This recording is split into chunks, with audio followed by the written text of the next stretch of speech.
ఇది ఒక beautiful experience నాకు. ఒక మంచి సినిమాలో ఒక మంచి క్యారెక్టర్ వేయడం ఒక పార్ట్ అయితే, నాకు బాగా బాగా ఇష్టమైన ఫేవరెట్ డైరెక్టర్. ఆయనతో వర్క్ చేయడం అనేది నా అదృష్టం యాక్చువల్గా. ఆ beautiful human being, beautiful soul and Gen Z director and alpha male what director నాకు బాగా ఇష్టం. ఎప్పటికైనా ఆయన సినిమాలో రిటైర్ అయ్యే లోపల ఇంకా ఇంప్రెస్ చేశాను లేదో నాకు డౌటు. బట్ ఎప్పుడో ఇస్తానన్నాడు, చూడాలి. ఇద్దాం అనుకుంటే నాతో యాక్ట్ చేశాడు కాబట్టి ఒపీనియన్ పోయిందేమో, నాకు ఒక అది కూడా ఉంది లోపల.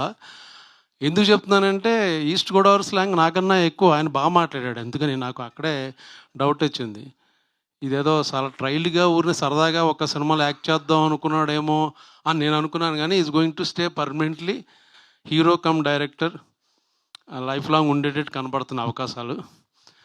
ఇంకా Eesha Rebba is a beautiful girl and talented actress.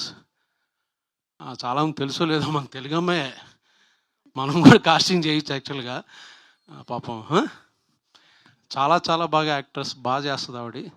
So జనరల్గా మనకి బయట వాళ్ళు అలవాటు కాబట్టి ఈ సినిమా ప్లస్ ముందు ఎవరికి పేరు వస్తుందంటే తనకే పేరు వస్తుంది. తర్వాత తరుణ్కి, తర్వాత మాలాంటి పిల్లలకి.